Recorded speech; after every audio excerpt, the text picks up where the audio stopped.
감사합니다.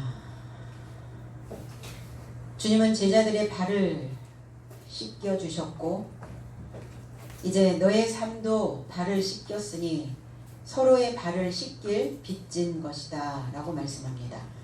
내가 너희에게 행한 것 같이 너희 삶도 행하게 하려고 내가 표변을 보여준 것이라고 말씀하셨습니다. 우리가 믿는다는 것, 하나님을 안다는 것, 그리고 우리가 하나님을 믿는 이 시점에서 우리에게 다가올 어떠한 것들을 우리는 기대하고 있는가. 믿음의 시작 때부터 주님은 우리에게 본을 보여주셨습니다. 내 삶이 현재 하나님을 믿을 수 있는 그 실체의 실존의 믿음의 삶이 되어지기를 원합니다. 16절로 17절 내가 진실로 진실로 너에게 이르노니 종이 상전보다 크지 못하고 보냄을 받은 자가 보낸 자보다 크지 못하니 너희가 이것을 알고 행하면 복이 있으리라 그랬어요. 종이 상전보다 크지 못하다. 종은 둘로스라고 하는 헬라어에서 종은 어떤 자냐? 묶여있는 자입니다. 종은 어떤 자냐? 일하는 자입니다. 그런데 종도 두 종류의 종이 있다는 거예요. 누구의 종이냐? 하나님의 종이냐? 사람의 종이냐? 그래서 갈라디아서 1장 10절에서 바울 사도는 이렇게 말씀합니다. 이제 내가 사람들에게 좋게 하랴 하나님을 좋게 하랴 사람들에게 기쁨을 찾으랴 내가 지금까지 사람의 기쁨을 구하는 것이 없다면 그리스도의 종이 아니니라 이렇게 말씀합니다. 그럼 바울 사도는 누구에게 기쁨을 여기서 사람들에게 좋게 하랴 이 좋다라는 단어가 확신이라는 단어입니다. 그럼 사람들을 확신하랴 하나님을 확신하랴 사람들에게 만족을 찾으랴 내가 아직 사람들로 만족하고 있다면 나는 그리스도의 종이 아니다 이렇게 말씀합니다. 그러니까 우리가 사람과 사람과의 관계 속에서 우리는 사람과 사람에게 그 만족을 얻을 수 없다면 누구에게 만족을 얻는다는 것인가? 사람은 내가 원하는 대로 내가 원하는 방향으로 가지 않습니다. 내가 마음먹은 대로 그렇게 내 마음도 움직여지지 않습니다. 그럼 우리는 누구에게 만족을 구할 것인가? 하나님께 만족을 구하는 것이죠. 누구를 확신하며 살 것인가? 사람을 확신할 것이냐? 하나님을 확신할 것이냐? 하나님을 확신하며 살아가야 되는 것이죠. 내가 아직 사람들로 인하여 만족을 구하고 있다면 그 만족을 찾고 있다면 그리스도의 종이 아니라 사람의 종이다. 그럼 어떤 사람인가예요? 어떤 사람의 종인가? 짐승 같은 사람의 종이고 첫 아담적 그 사람의 종이라는 겁니다. 그러니까 첫 아담적 그 사람의 종으로 살아가는 자들의 형태는 어떨까? 내가 하고 싶은 그리고 내가 내 안에 가지고 있는 그 감정이 그들의 삶의 태도가 되어버리는 거예요. 내가 하고 싶은 대로 그들의 삶이 자세가 만들어져 버리는 겁니다. 그리해서는 안 되는 거죠. 내가 하고 싶다고 내가 원한다고 내가 내 안의 본능대로 내 삶의 태도가 자세가 그렇게 만들어져 버리면 어떻게 되겠는가? 그러면 우리는 그 사람을 확신할 수가 없다는 거죠. 믿음 안에 있기는 한데 교회 안에 있다고 말하는데 하나님을 믿는다고 말하고 있기는 한데 하나님을 확신하지 않는 사람은 그리스도의 종이 아니라는 거예요. 그리스도의 종이 되어져 있지 못한다는 것은 무슨 의미인가? 기름 부음이 내게 있지 않다는 거예요. 그 지식이 하늘의 지식이 하나님의 지식이 내게 체험받지 못하고 있다는 겁니다. 그러니까 늘 사람의 태도로 사람의 자세로 사람의 모습으로 살아가고 있는 거죠. 어떤 사람? 첫 아담적 사람의 모습으로. 본능에 충실한 인생은 어떨까요? 자기가 좋은 것만 합니다. 내가 좋은 것만 취해요. 해야 되는 것은 취하지 않습니다. 그러니까 내 입맛대로 살아가는 인생은 결코 성장할 수가 없다는 거예요. 그 말씀에 확신을 가지고 믿고 있는가?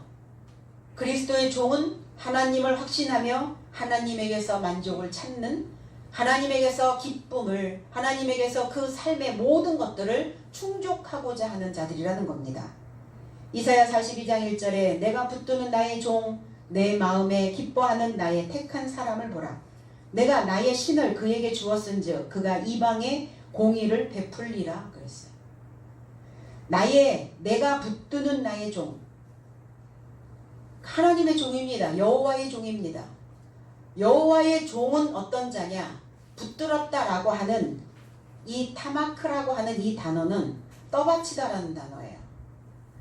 내가 떠받치는 나의 종, 내가 도움을 주고 있는 나의 종, 내가 그 인생을 단단히 지키고 있는 나의 종이라고 이렇게 표현하고 있습니다.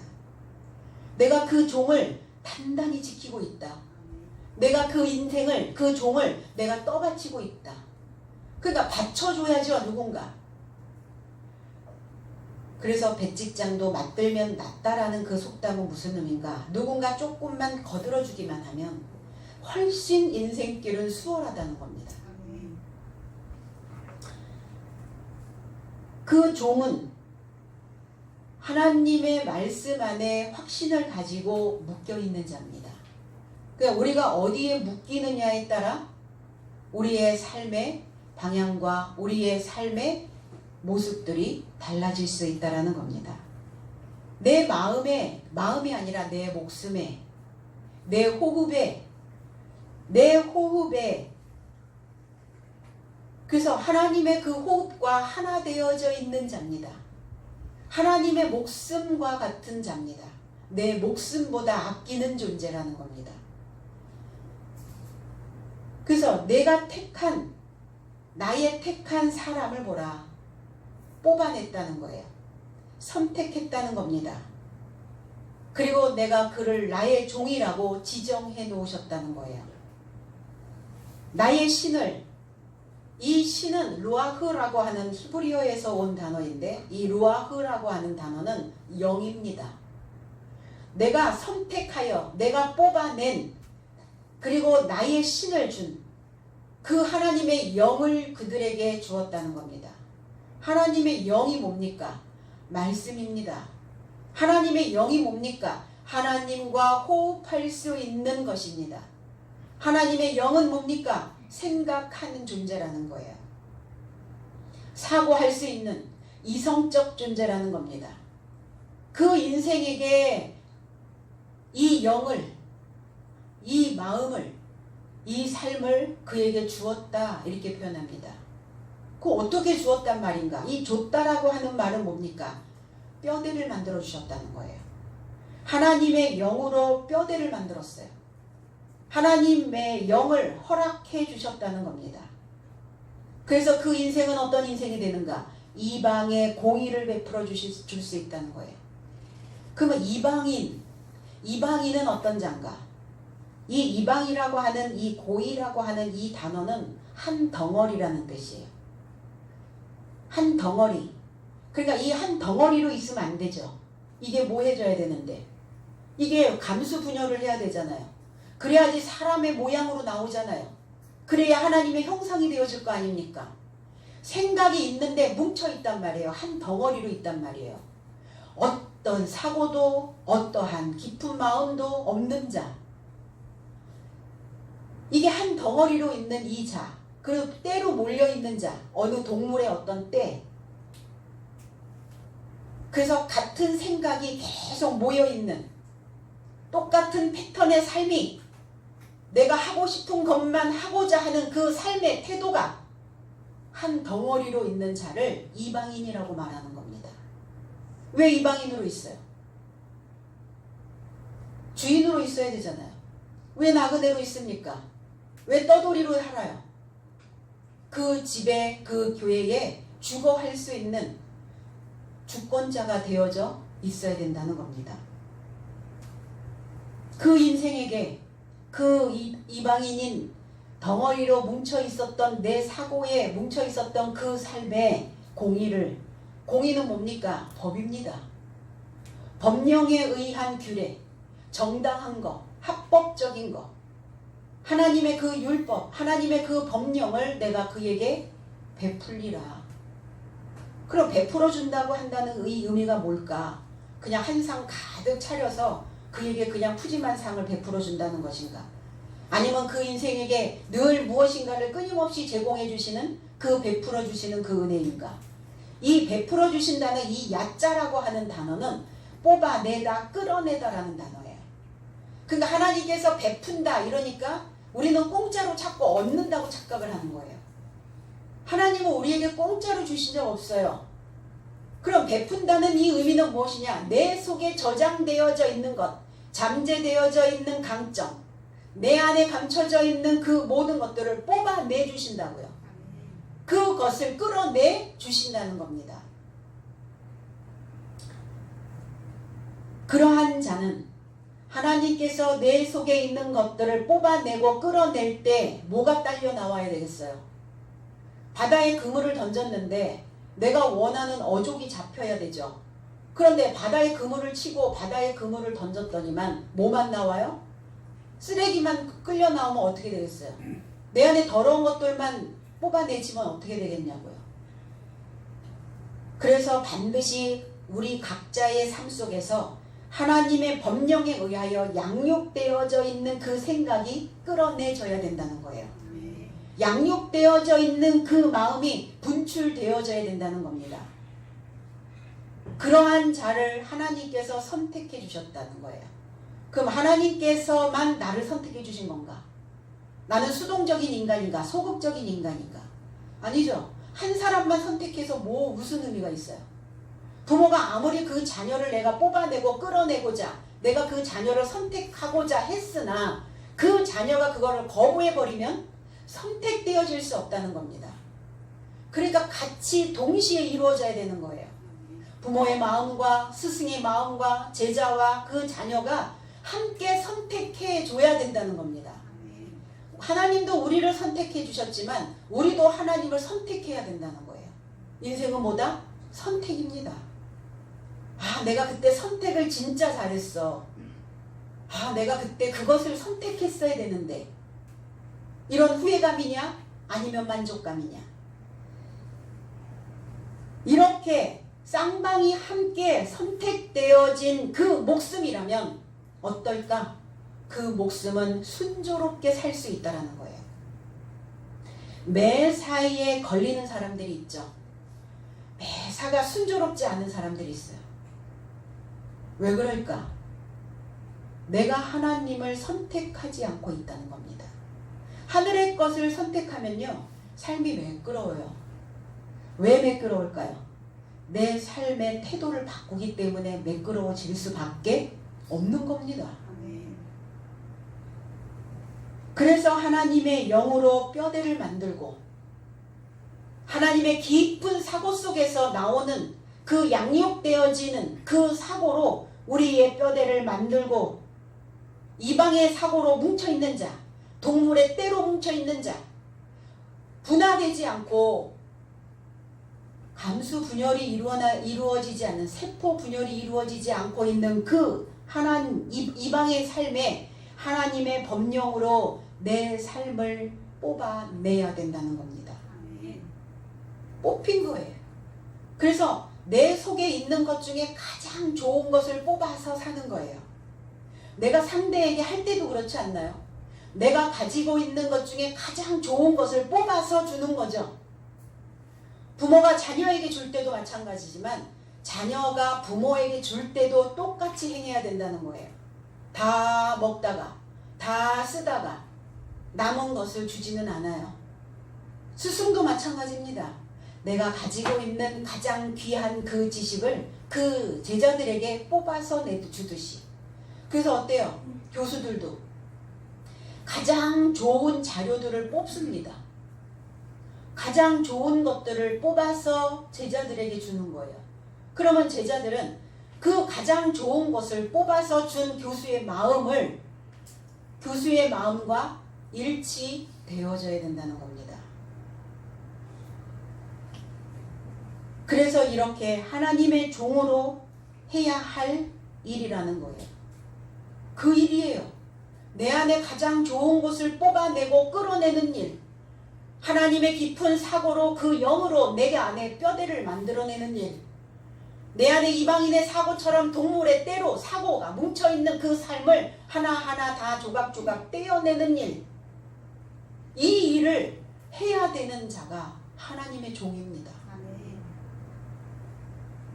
게으른 종, 게으르고 악한 종, 달란트 5달란트, 2달란트, 1달란트. 그래서 1달란트는 뭐예요? 한 덩어리로 뭉쳐있는 자라는 겁니다. 그러니까 분열이 일어나지 않아요. 둘이 되어져야 되고 탈바꿈이 일어나야 되고 그리고 5이 되어져야 되는데 안 되고 있단 말이에요. 어쩜 그렇게 한결같이 변하지 않는지. 그러니까 하나님 안에서 믿음 안에서 하나님을 확신하면서 그 믿음이 변하지 않으면 좋은데 자기의 삶의 태도가 똑같고 변하지 않는 그러한 삶은 동물의 생각으로 뭉쳐있는 그 생각으로 변화가 일어나지 않는 겁니다. 달라요. 착하고 충성된 종아. 그래서 너에게 맡겨주신다는 거예요. 그러니까 일해야죠. 일하셔야 됩니다. 뭐 육체적 노동을 시키시겠어요? 뭘 시키시겠어요? 교회 와서. 아닙니다. 앉아서 정신적 노동을 하는 거예요. 내 마음에 걸러내야 될 것들은 걸러내는 그 분리 작업을 하는 그 일을 하셔야 된다는 겁니다. 그러니까 그 걸러낼 수 있는 것들을 걸러낸 자는 그 마음을 횡단하는 거예요. 그 마음을 횡단하는 자만이 부지런히 일하는 주인과 같은 수준이 되어질 수 있다는 겁니다. 그 종이 주인과 상전과 그 상전보다 크지 아니하며 그랬어요. 아니 주인이 키가 얼마나 더 크길래 종은 다 단척이란 말입니까? 다 단신이에요 종은? 주인이 주인보다 크지 못하다는 건 뭐예요? 다 키가 못 크도록 다 그렇게 묶어놓는다는 것입니까? 이 크다라고 하는 이 메이준이라고 하는 이 단어는 위대하다라는 단어예요. 종은 주인보다 더 위대하지 않다. 이렇게 해야죠. 더 크지 않다 이러니까 아니 주인보다 큰 종들이 얼마나 더 많아요. 부모보다 더 큰 자녀들이 얼마나 많습니까? 스승보다 제자들이 더 큰 키를 가지고 있는 자들이 얼마나 많아요. 그러니까 이게 아니라 더 위대하다는 거예요. 부모보다 위대한, 스승보다 위대한 종과 제자는 없다. 그러나 이제 어느 시점이 되면 위대하지는 못해도 같아지기는 해야 돼요. 부모의 마인드를, 부모의 가르침과 같아져야 됩니다. 스승의 가르침과 제자들은 같아져야 되는 거예요. 고린도전서 13장 13절에 그런즉 믿음, 소망, 사랑 이 세 가지는 항상 있을 것인데 그 중에 제일은 사랑이라 그랬어요. 그 중에 제일은이 아니라 믿음, 소망, 사랑 이 세 삶이 머무르지만 이 삶에서 사랑이 더 위대하다 이렇게. 사랑이 위대하다고요. 사랑이 가장 위대한 것이라고요. 그런데 이 위대한 사랑을 할 수 있는 자는 누구냐? 주인이라는 겁니다. 종은 사랑할 수가 없어요. 위대해지지 않은 그 종은 사랑을 줄 수가 없습니다. 그냥 받기만 하는 거예요. 사랑을 받는 입장이라는 거예요. 종은. 그 법을 받는 입장이라는 거예요. 그 법을 다 받으면 그는 주인과 같아지면서 그 법이 율법이 사랑으로 채움을 받는다는 겁니다. 그 율법이 채워지면 율법이 완성되어지면 사랑이 된다는 겁니다. 이 사랑이 됐다는 의미는 뭐냐? 주인 됐다는 거예요. 그래서 주인이 되어야 위대한 사랑을 줄 수가 있습니다. 위대한 사랑이 뭘까요? 가장 위대한 사랑. 내 목숨을 걸고 그 사람을 키워내는 거예요. 다 목숨 걸고 그 목숨을 걸고 그 사람을 성장할 수 있도록 가르치는 일 외에는 가장 위대한 일은 없어요. 사람답게 사람 만드는 그 일만이 가장 위대한 일이라는 거예요. 사람을 낳는 일이 가장 위대한 일이라는 겁니다. 그래서 부모들은 그러잖아요. 내가 이 세상에 태어나서 가장 위대하게 잘한 일이 뭐냐? 내가 그 자녀를 낳은 것이다. 하나님께서도 그러실 거예요. 내가 이 세상에서 가장 위대한 일을 한 것은 무엇이냐? 내가 너희를 사람 만든 것이다.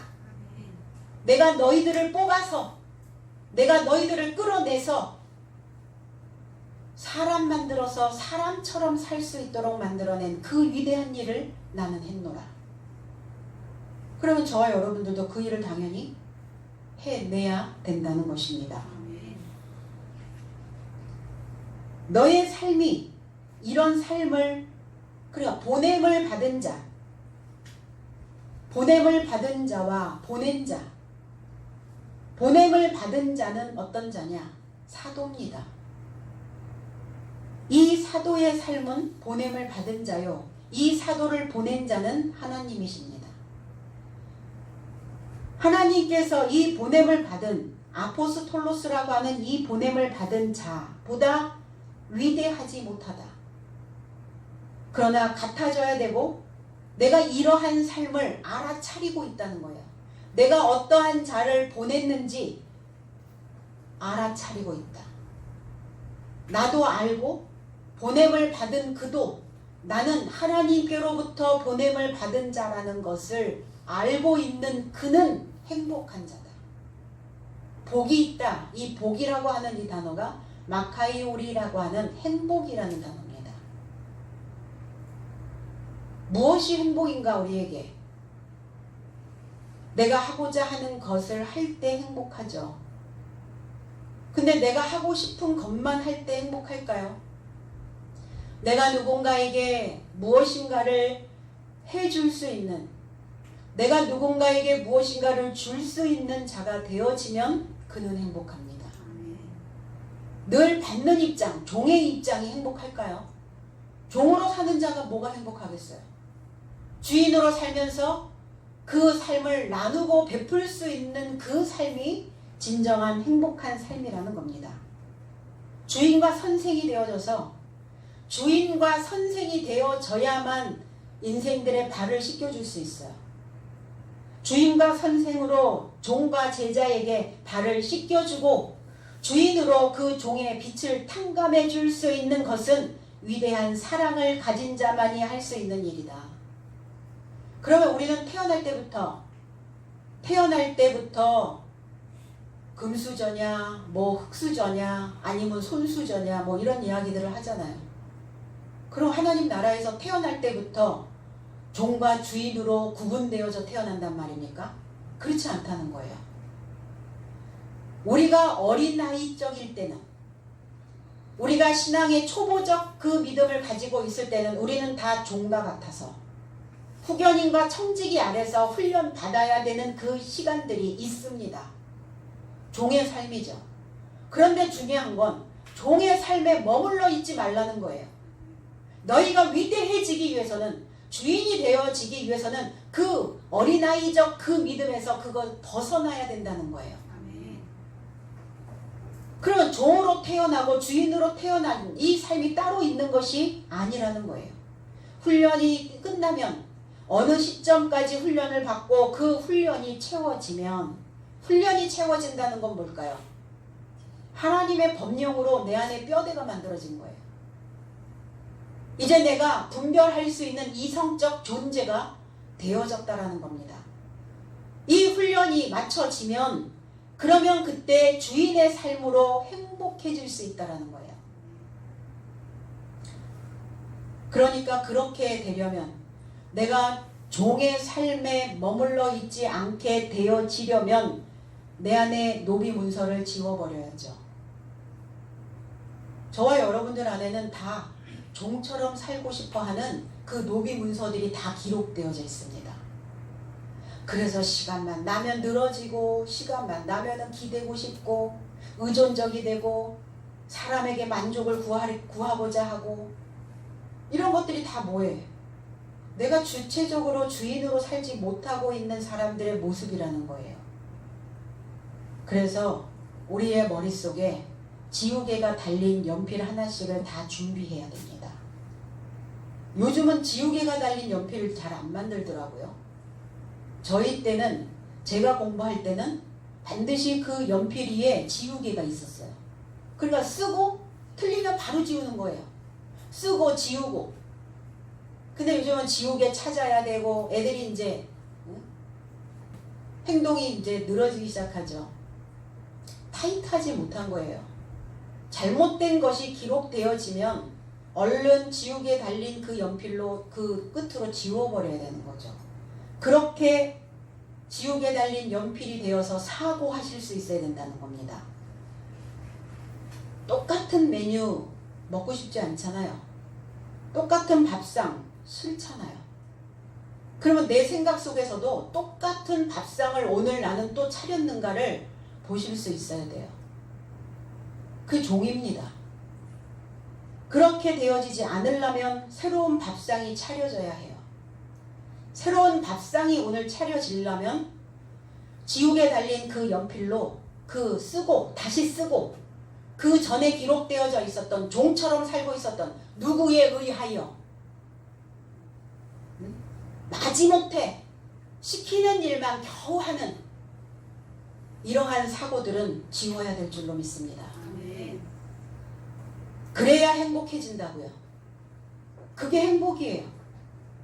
내가 원하는 대로 내 삶을 기록하고 내가 원하는 대로 내 삶을 그려내고 불필요한 부분들은 다 지워버리고 슬림해지고 깔끔해지고 군더더기 없이 이게 행복이 아닙니까? 누가복음 14장 15절에 함께 먹는 사람 중에 하나가 이 말을 듣고 이르되 무릇 하나님의 나라에서 떡을 먹는 자는 복되도다 그랬어요. 누가 행복한 자라고요? 하나님의 떡을 먹는 자가 복되답니다. 오늘 이 설교를 듣는 이 설교의 떡을 먹는 저와 여러분들이 행복자임을 믿으시기 바랍니다. 18절로 19절 내가 너희를 다 가리켜 말하는 것이 아니라 내가 나의 택한 자들이 누구인지 알미라. 그러나 내 떡을 먹는 자가 내게 발 뒤꿈치를 들었다 한 성경을 응하게 하려는 것이니라. 지금부터 일이 이루기 전에 미리 너희에게 이름은 일이 이룰 때에 내가 그인 줄 너희로 믿게 하려 함이로라 그랬어요. 내가 너희를 다 가리켜 말하는 것이 아니라 이렇게 표현하십니다. 그러면 하나님 안에 내가 신앙 안에 이 공동체 안에 교회에만 다닌다고 하여서 너희들이 다 행복한 것은 아니라는 거예요. 왜요? 그 안에서 일어나고 있는 신앙 안에 있다고 다 믿는 것이 아니라는 거예요. 다 행복한 것이 아니에요. 왜? 내가 알잖아요. 나는 마지못해 살고 있는 종인지 아니면 내가 내 삶을 주도적으로 이끌고 가고 있는 주인인지. 그러니까 하나님을 믿는데 왜 종처럼 사느냐고요. 하나님을 믿는데 왜 자기 주관적 생각도 왜 못 내놓느냐는 거예요. 왜 내가 내 삶을 주도적으로 내가 어떻게 내 인생을 설계하고 그려내야 되겠다라고 하는 왜 목표가 없냐고요. 그날 삽니까? 그냥 먹고 자고 싸면 됩니까? 그건 짐승이죠. 그러면 사람은 뭐냐? 행복을 누릴 권리를 가지고 있고 행복해져야 된다는 겁니다. 그래서 그 세포들이 행복한 세포들이 내 삶에 가득 채워지면 어때요? 부족감 없이 살아갈 수 있어요. 결핍되지 않습니다. 결단코. 하나님이 택한 것을 택한 자라는 것을 나는 알고 있다. 하나님이 택한 자들이 행복한 자라는 것을 알고 계신대요. 그리고 내가 누구를 택하였는지 하나님도 알고 계신다는 겁니다. 내가 누구를 택했고 그가 나를 택한 그가 누구인지 나는 알고 있다. 나는 네가 무엇을 하는지 알고 있다는 거예요. 네가 나를 선택하지 않았다 할지라도 나는 너의 삶이 무엇을 하고 있는지 알고 계신다는 거예요. 왜 그럴까요? 내가 하나님하고 상관없이 살면 하나님께서 내가 무엇을 하는지 알지 못해요. 그러나 교회에 오고 하나님 이름을 부르고 하나님을 믿어 오고 있고, 그렇다면 네가 아직 나를 선택하지 않았다 할지라도 나는 너의 삶을 지금 보고 있다는 거예요.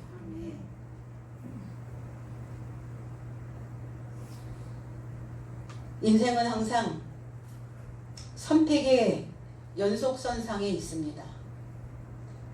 기로에 놓여 있을 때, 우리가 삶의 기로에 놓여 있을 때 여러분들은 어떻게 해결하세요? 내가 그 어떠한 삶을 선택해야 될지 알지 못할 때 옆에 물과 떡을 가지고 있는 자에게 우리는 물어야 됩니다. 어떻게 해야 할지 모르겠어. 어떻게 살아야 할지 모르겠어. 그 물은 진리요, 그 떡은 말씀이며 주인의 삶으로 살고 있는 사랑입니다.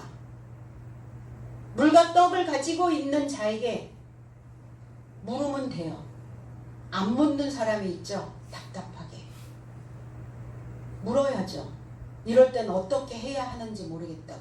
내 생각이 다 맞지만은 않기 때문이에요. 내 안에 가끔 오류가 발생되어지기 때문입니다. 왜? 내 안에 연필 달린 지우개가 쓰다 보니까 연필 끝에 지우개가 다 닳아버렸어. 그러니까 미처 지우지 못한 과거의 흔적들이 내 안에 남아있다는 거예요. 남아있는 세포들은 어떨까요? 가만히 있어요? 가만히 안 있어요. 살아있기 때문에 올라온다는 겁니다. 나도 있다라는 것을 인식하라고.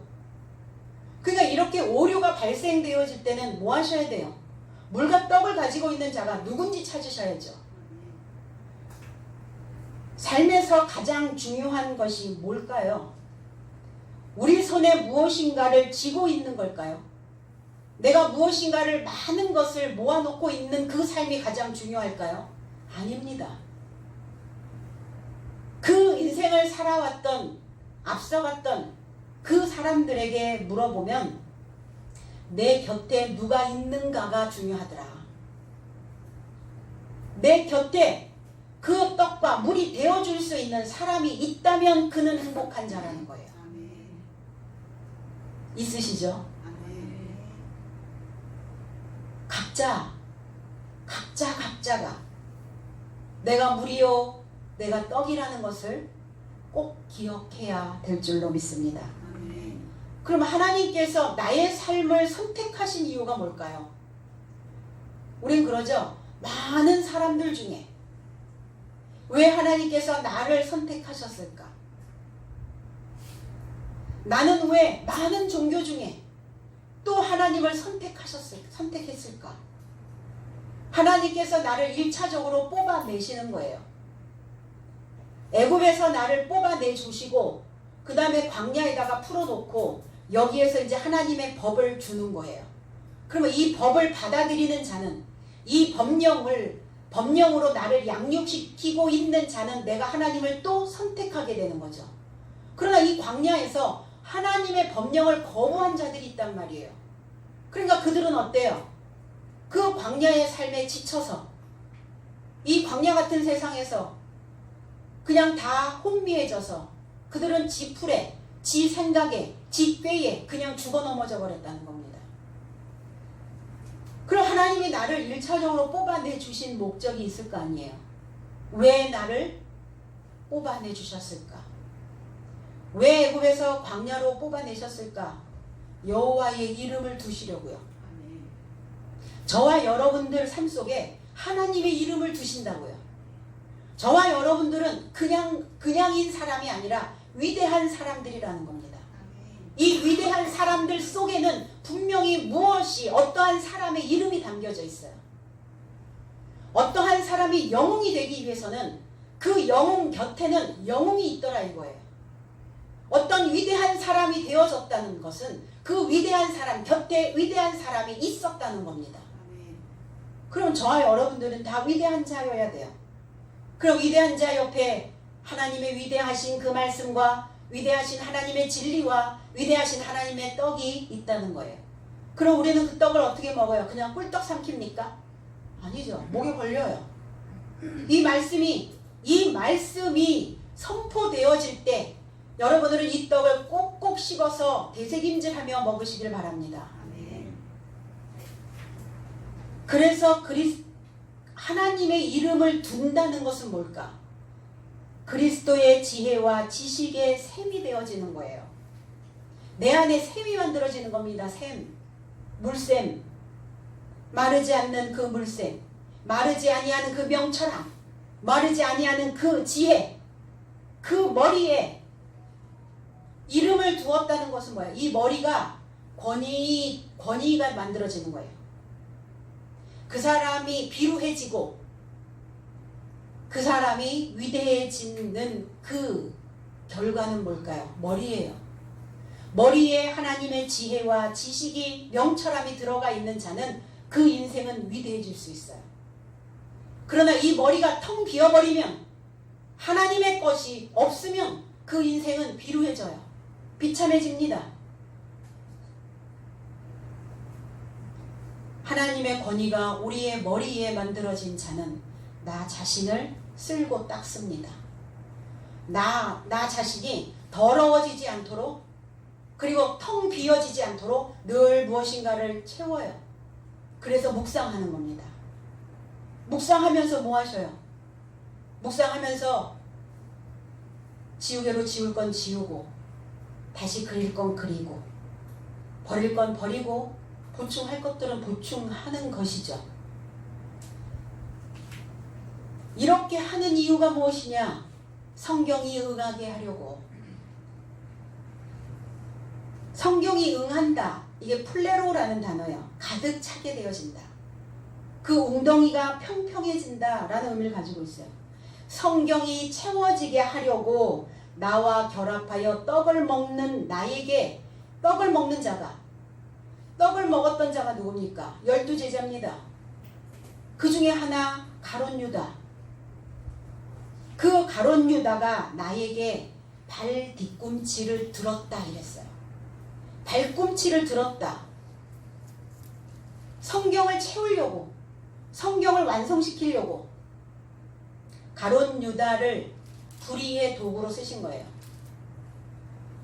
그럼 발꿈치를 들었다라는 거는 뭘까? 여러분 발꿈치를 언제 들죠? 발꿈치, 이게 뭐예요? 들이받는 거예요. 상대를 받을 때 어때요? 머리만 나가나요? 발 뒤꿈치를 들고 이렇게 받죠? 이게 그리스도를 받았다는 거예요. 대적자의 모습입니다. 발꿈치가 들리니까 어때요? 아이들이 이제 막 돌이 이제 한 10개월 정도 되면은 뭘 잡고 이렇게 섭니다. 서는데 어떻게 서요? 발바닥으로 쓰던가요? 발 앞꿈치로 쓰던가요? 까치발을 띄죠? 까치발. 걷는 게 불안하단 말이에요. 까치발을 띄고 있는 자의 모습은. 불안한 거예요. 그 사람을 보면 불안해. 마음이 놓이질 않아. 왜? 그 인생이 발 뒤꿈치가 들렸거든 지금. 뭐 해야 되는데? 하나님 안에, 교회 안에 착지해야 되는데 착지가 안 되고 있는 거예요. 이게 가룟 유다의 배신자의 모습입니다. 배신자. 사랑의 배신자요. 부모의 사랑을 배신하고 하나님의 사랑을 배신하는 가룟 유다가 이제 움직이기 시작했다는 거예요. 시편 41편 7절로 10절에 나를 미워하는 자가 다 내게 수근거리고 나를 해하려고 꾀하며 이르기를 악한 병이 저에게 들었으니 이제 저가 눕고 다시 일어나지 못하리라 하오며 나의 신뢰하는 바 내 떡을 먹던 나의 가까운 친구도 나를 대적하여 그 발꿈치를 들었나이다. 그러하오나 여호와여 나를 긍휼히 여기시고 일으키사 나로 저희에게 보복하게 하소서. 보복은 복수가 아니에요. 복수가 아닙니다. 보충해 주는 거예요. 그 원수의 생각이 왜 만들어졌는가? 보충이 안 됐어. 모자라. 얼만큼 모자라요? 2% 부족해. 2%. 많이 부족하면 괜찮은데 2%. 탈바꿈할 수 있는 그 지식이 없다는 거예요. 부족분을 넣어주는 겁니다. 악한 병에 걸렸다고요. 악한 병이 저에게 들었으니 누가? 가룟 유다가요. 함께 한 클래스에서 동문수학 하던 자들이 어느 날 선생을 대적합니다. 부모가 자식 키우면 이제 자식이 어느 정도 머리가 크잖아요. 머리가 크면 부모를 들이받습니다. 들이받는다는 건 뭐예요? 순종하지 않는다는 거예요. 그렇다고 맹종은 아닙니다. 이것이 내가 이성적인 이 사고를 작동시켰을 때 합리적이다 이러면 들어줘야 해요. 내가 모두를 위해서 할 수 있는 일이 무엇인가를 생각했을 때 이게 내가 원하는 것만 하고 사는지 아니면 모두를 위하여 할 수 있는 일인지 생각해야 된다는 겁니다. 이 악한 병 벨리알이라고 하는 이 단어는 쓸모없다라는 단어예요. 쓸모없어, 보잘것없어. 그리고 불량하다라는 단어가 있어요. 불량이야. 상품도 불량이면 어때요? 폐기. 인생도 불량하면 어때요? 쓸모가 없다니까요. 쓸모가 없어. 이 악한 병이라고 하는 단어가 뭐 육신의 병이 아니에요. 뭐의 문제예요? 생각의 문제고 마음의 문제라는 거예요. 마음이 쓸모없는 것을 담아두었어요. 이익이 없어요. 유익이 없답니다. 그 인생이. 하나님의 선한 법이 없으면 불량됩니다. 법 없이 살고 있는 자를 우리는 뭐라 그래요? 선량하다 그래요? 이날에 법을 지키지 않는 자들을 뭐라 그래요? 불량배라고 말하잖아요. 구약에는 이 불량배가 있었어요. 누구냐? 엘리의 두 아들이 있었거든요. 사무엘상 2장 12절에 엘리의 아들들은 불량한 자라 여호와를 알지 아니하더라. 말씀은 성경은 하나님을 알지 못하는 자가 불량자래요. 불량한 자라고 말합니다. 하나님을 알지 못한다는 건 뭐예요? 내 중심에 하나님의 영의 뼈대가 없다는 거예요. 뼈대가 없어. 그러니까 바람이 이쪽으로 불면 이쪽으로 흐느져. 저쪽으로 불면 저쪽으로 흐느져. 뭐가 없이, 줏대가 없이, 중심이 없이. 이게 불량배예요. 이 아들이 흠니와 비느하스라고 하는 이 이름을 가지고 있어요. 제사장입니다. 이 두 사람이 다. 흠니라고 하는 단어는 두 손으로 싸우다. 두 주먹으로 싸우다. 그러니까 이 두 주먹으로 싸우려니까 어때요? 두 주먹을 불끈 쥐었겠죠. 뭐만 하고 있나요? 생각이 다 뭉쳐있는 거예요.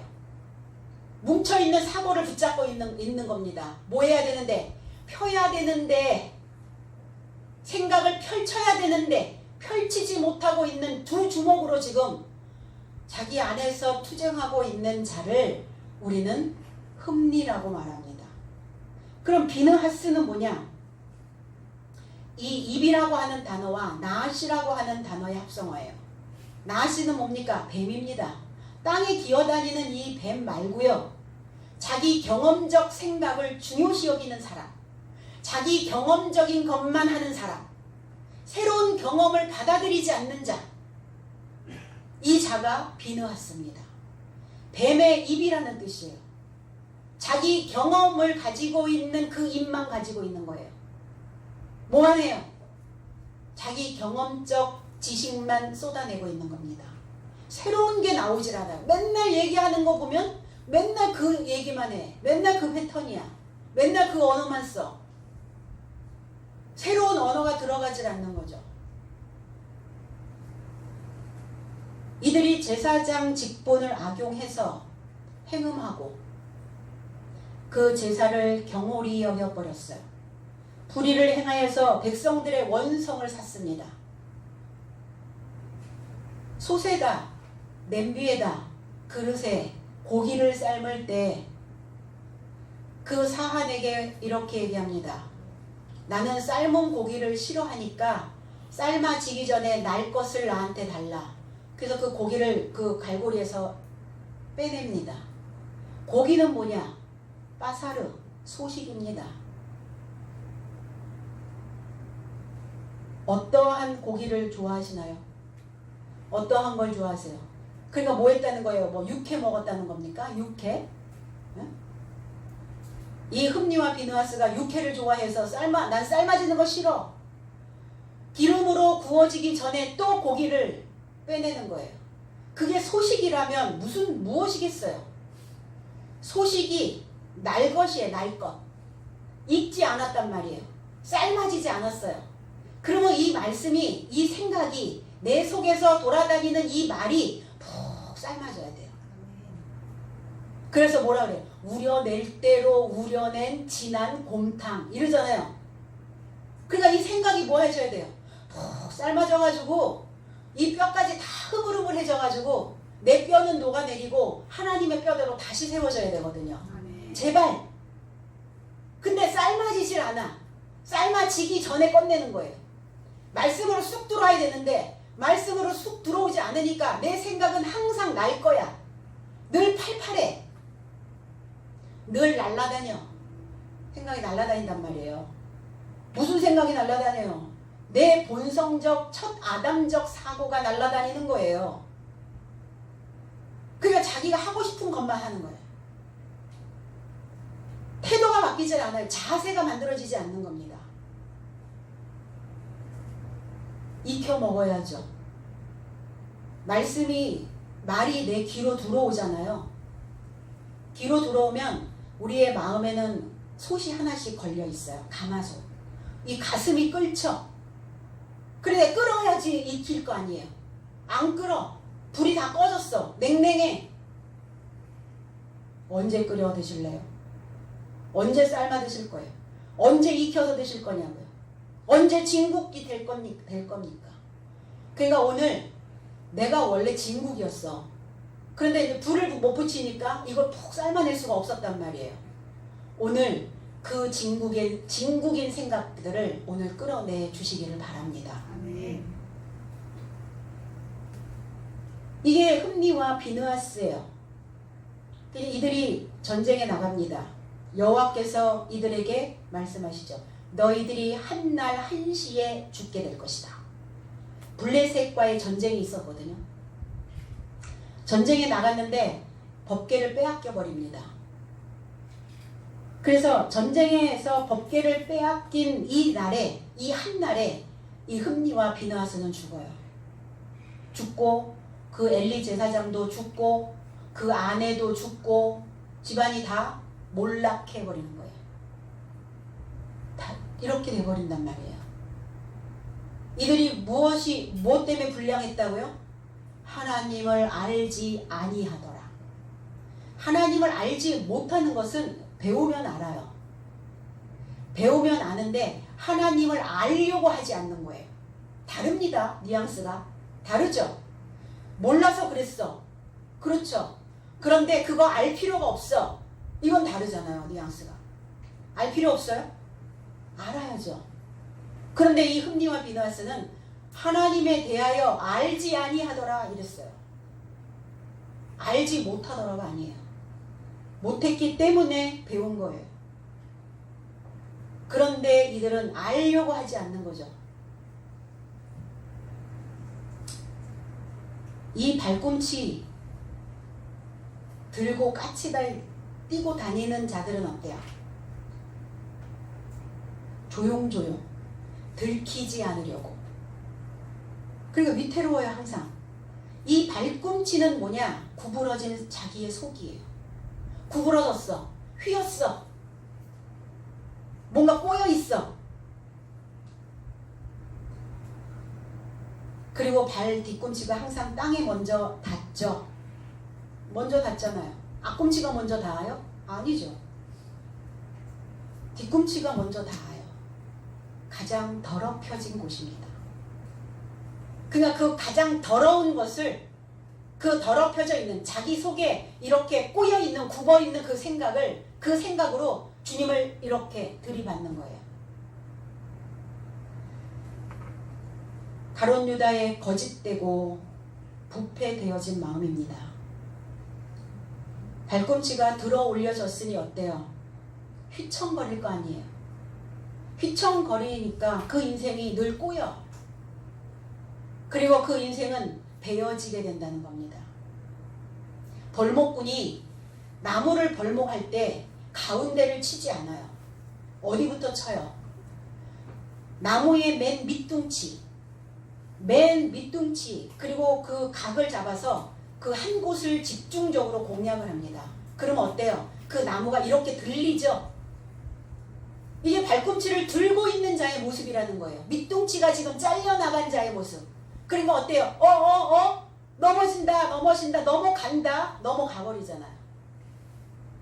넘어간다는 것은 바닥으로 넘어지는 거의 의미도 있지만 항상 자기의 생각에 넘어가는 거예요. 자기의 사고에 넘어가. 베어지는 겁니다. 그 나무가 벌목이 될 때는 제목이 되어져야 벌목을 하죠. 근데 중간에 베어진다는 것은 뭐예요? 쓸모없기 때문에 불쏘시개 쓰려고 베어버리는 겁니다. 이 나무 여기 있어봐야 소용없어. 다른 식물들 그냥 그늘만 만들어가지고 다른 식물들도 자라지 못하게 만들어요. 여러분 안에, 저와 여러분들 속에 거대하게 뻗쳐있는 그러한 것들이 뭡니까? 오늘 발 뒤꿈치를 들어야 돼요. 들어야 그 속에 무엇이 들어있는지, 들려있는 그 공간에 어떤 것들이 잔뜩 끼어있는지 볼 수 있기 때문에 발은 들어야 됩니다. 이게 왜 들렸나? 대적자를 만들려고? 그 인생을 그냥 없애버리려고? 아니래요. 들리면 뭐예요? 공간이 만들어진다는 겁니다. 비었어요. 그러니까 이것을 채워야 될 거 아니에요. 응하게 하려고, 응하다는 건 뭐야? 플레로마, 채우게 하려고, 성경이 채워지게 하려고 그 발 뒤꿈치를 들게 만드셨다는 거예요. 하나님의 의도입니다. 우리 모두는 다 어느 한 시점에서 다 발꿈치를 들은 적이 있어요. 하나님 알 필요 없다, 그 지식 배울 필요 없다라고 말한 적도 있어요. 내가 지금 밟고 있는 그 공간에 무엇이 잔뜩 끼어 있는지 모르고 사는 적도 많아요. 오늘 발 뒤꿈치를 들었다면 내 안에 지금 굽어져 있는 그곳에 무엇이 가득 채워져 있는지 발견하시고, 오늘 빈 공간에, 그 들려있는 그 공간에 하나님의 말씀으로, 66권의 말씀으로 가득 충만케 채워가는 오늘 이 귀한 이날이 되어지기를 원합니다. 마태복음 13장 34절로 35절에 예수께서 이 모든 것을 비유로 말씀하시고 비유가 아니면 아무것도 말씀하지 아니하셨으니 선지자로 인하여 말씀하신 바 내가 입을 열어 비유로 말하고 창세부터 감추인 것을 드러내리라 함을 이루려 하심이니라. 이루어진다라는 그 의미가 채우게 하려 함이라. 채우려 함이라. 예언자로 인하여 구전되어진 것들이, 구약에 있는 말씀이, 율법이 필요 없습니까? 구약은 필요 없어요? 구약은 옛날 거니까? 아니죠. 이 법은 내 안에서 항상 돌아가야 된다는 거예요. 항상 내 안에서 이 법이 굴러가야 된다는 겁니다. 이 구전되어진 것이 채워지게 하려고 비유로 말씀하셨다는 거예요. 너의 삶에 감춰진 삶을 드러낼 것이다. 처음부터 내 삶에 감춰진 것이 뭡니까? 그리스도 예수예요. 메시아입니다. 그런데 성경이 채워지면 내 안에 그리스도가 드러나게 되어 있어요. 그런데 지금 아직 가룟 유다의 배신이 발생되어지진 않았습니다. 그러니까 성경이 채워지면 내 안에 감춰져 있는 그리스도가 폭로되어질 것인데, 지금 너희들한테 내가 이렇게 얘기하는 이유는 뭐냐? 깨닫지 못하고 있다가 내가 부활되어진 후에 내가 그다, 내가 실존이다 라고 나타났을 때 너희들이 깜짝 놀라지 말고, 내가 분명히 말한다. 아직 가룟 유다가 내게 발을 들지는 않았어. 발 뒤꿈치를 들지 않았어. 내가 십자가에 아직 못 박혀 죽지는 않았어. 일이 발생되지 않았어. 그런데 그 일이 발생되어지기 전에 내가 그리스도요 메시아라는 것을 너희들은 믿어야 된다. 내가 사흘 만에 살아날 것이다. 그러니까 너희들은 부지런히 이 말씀에 채워짐이 될 수 있도록, 그리고 너의 삶의 안에 그 메시아가 기름 부어지는 그 그리스도가 드러날 수 있도록, 실체가 되어질 수 있도록 믿고 있어야 된다. 지금 주님은 그렇게 말씀하고 있는 거예요.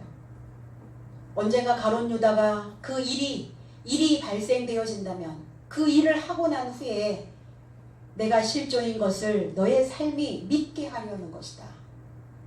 그러니까 뭐 하시는 거예요? 어느 날 하나님께서 어느 날 그리스도께서 어떤 일을 행하실 때 그냥 갑자기 우리에게 몰아서 주시는 적 없어요. 분명히 공지를 하십니다. 사전 공지.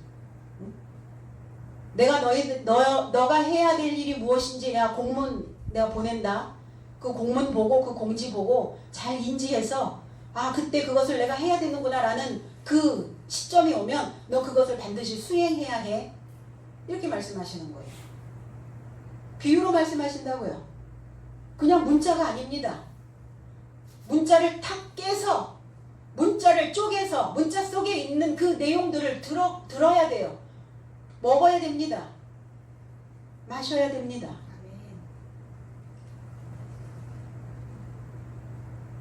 그리한 믿음을 가지고 있는 자여야만이, 너희들의 삶이 실체가 되어져야만이 나는 너의 삶에게 실존으로 드러날 수 있다.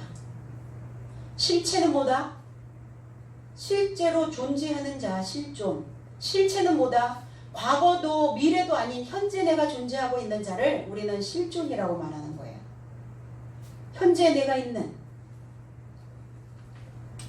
내가 너한테 이렇게 말하는 것을 꼭 기억해야 된다.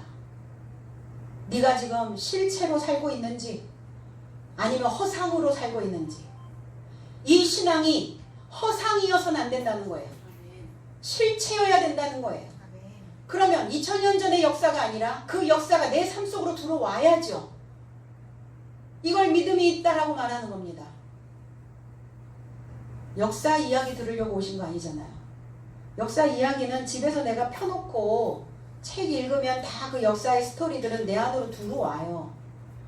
이 내용이 내 삶 속에 들어와서 내가 이 삶대로 살아내야 되고 내가 존재되어져야 하기 때문에 이게 우리에게는 과제요. 이게 힘든 일인 것이죠. 이 일을 부지런히 하고 있는 자들은 주인으로 사는 거죠.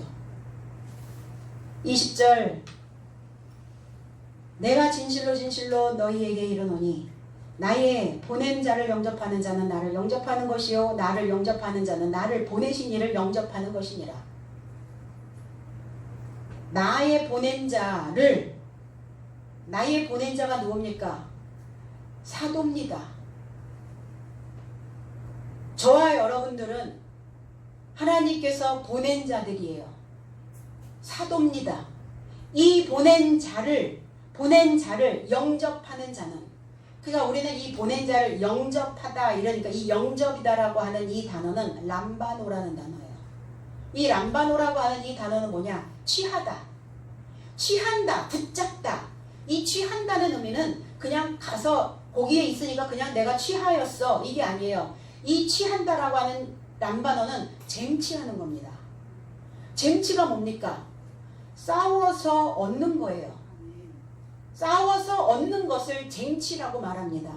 그러면 내가 보낸 자를 쟁취하는 자는, 싸워서 그 보낸 자를 쟁취하는 자는 나를 쟁취하는 것이요, 나를 쟁취하는 자는 나를 보내신 자를 쟁취하는 것이다. 그러니까 사도는 하나님을 쟁취하였고, 하나님을 쟁취한 그 사도를 하나님께서 또 쟁취하셨고, 그러니까 보낸 자를 쟁취하는 자는 사도도 쟁취하는 것이요 하나님도 쟁취하는 것이다. 그러면 저와 여러분들이 하나님께서 보냄을 받은 보낸 자예요. 사도입니다. 그러면 내가 사도로서 내 삶을 나는 싸워서 쟁취하셔야 되는 거예요. 내가 나를 쟁취하지 않으면 누가 나를 쟁취해 주겠어요? 다 익을 수 있도록 열매 되어질 수 있도록 다 익어서 열매로 또 떼어내질 수 있도록 그 과정들이 뭐예요? 씨를 심고 나무가 자라고 열매가 맺혀지고 이게 다 뭡니까? 내가 자라나는 과정이에요. 이게 전쟁이라는 겁니다. 이게 싸움이라는 거예요. 내가 거기에 머물러 있을 것인지 아니면 이 수준을 벗어날 것인지, 내가 내 마음을 쟁취하였는지 아니면 나는 지금 뺏기고 있는지 쟁취하셔야 된다고요. 이 보냄을 받은 여러분 각자 보냄을 받은 여러분들의 마음을 쟁취하는 것이 무엇이다? 하나님을 쟁취한 것이래요. 그래서 이렇게 쌍방이 같이 쟁취되어져야 된다는 겁니다.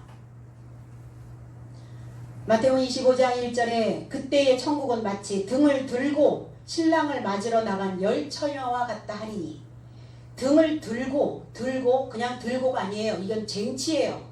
람바누입니다. 등을 쟁취하고 신랑을 맞으러 나간 열 처녀와 같다 하리니 그 중에 5은 미련하고 5은 슬기 있는 자라. 미련한 자들은 등을 쟁취하되 등을 가지되 그랬어요. 이 등을 쟁취하되 기름을 쟁취하지 아니하고, 슬기 있는 자들은 그릇에 기름을 쟁취하여 등과 함께 가져갔더니 등과 기름을 다 쟁취해야. 그래서 슬기로운 자는 등도 쟁취하고 기름도 쟁취했는데 미련한 5은 등만 쟁취했다고요. 등과 기름을 다 쟁취해야 온전케 되어지고 채워질 수 있다는 겁니다. 등은 뭘까요? 등은 저와 여러분들의 각자의 삶이에요. 각자. 나 등, 여러분도 등, 다 등이에요. 그러면 그냥 육신으로 살아요? 육체로만 삽니까? 뭐가 있어야 돼요? 내 속에 기름이 부어져야 될 거 아니에요. 그러면 이 기름을 쟁취하셔야 된다고요. 기름이 뭡니까? 그리스도죠. 그리스도의 지식입니다. 그리스도의 명철한 슬기로운 지식이에요. 이 지혜의 지식을 쟁취하여야만 등과 기름을 쟁취하여 그 용감한 5이 될 수 있어요. 슬기로운 5이, 명철한 5이 되어질 수 있다는 겁니다. 기름을 언제 쟁취하실 거예요? 지금 쟁취하고 계시나요? 들어야지 쟁취가 되죠. 담아야지 쟁취가 되죠. 귓등으로 듣고 있으면, 딴짓하고 있으면 쟁취가 됩니까? 안 되잖아요. 예배의 현장에서 내 마음이 요동하지 않도록, 그래서 싸워서 이기고 내 마음과 내 마음을 쟁취해야 그 마음에 기름이 부어질 수 있기 때문이에요. 마음을 먼저 쟁취하세요. 마음을 쟁취하시고, 오늘 이 기름 부음이 뭐예요? 이 설교도 여러분들이 여러분 안에 쟁취되어져 있는 여러분들의 마음 안에 또 이 설교를 쟁취하셔서 슬기로운 삶으로 용감해지는 이 날이 되어지기를 바랍니다. 그래서 성경이 채워지게 하려면 비유의 말씀을 싸워서 얻어야 된다는 거예요. 제자로서 배운다는 것은 뭐냐? 쟁취의 길입니다. 끊임없이 쟁취하고 싸우고 가는 길이에요. 나를 믿는 자를 주님은 파송하셔서 그리스도를 대신할 것이다. 그리스도를 대신할 자들입니다. 저와 여러분들이 예수께서 성경이 체험받기 위해 배우고 있는 자들의 삶에 뭐 하셨다고요? 임재해 계신다는 거예요. 재림? 그러니까 어느 천년의 재림이냐고요. 이미 그 세상에 임재해 계신다고요. 모한 자의 가슴에, 모한 자의 그 말씀을 쟁취하고 그 믿음을 쟁취한 자의 그 삶에 주님은 임재하여 계신다는 것을 여러분들이 꼭 기억하시고, 그 말씀이 충만케 되어지면 그리스도께서 내 속성에, 내 삶 속에 실존으로 드러나신다는 겁니다. 우리 그때까지 이 성경을 쟁취하시는 사도의 믿음으로 우리 모두 다 충만케 되어지기를 주님의 이름으로 축복합니다. 기도하겠습니다.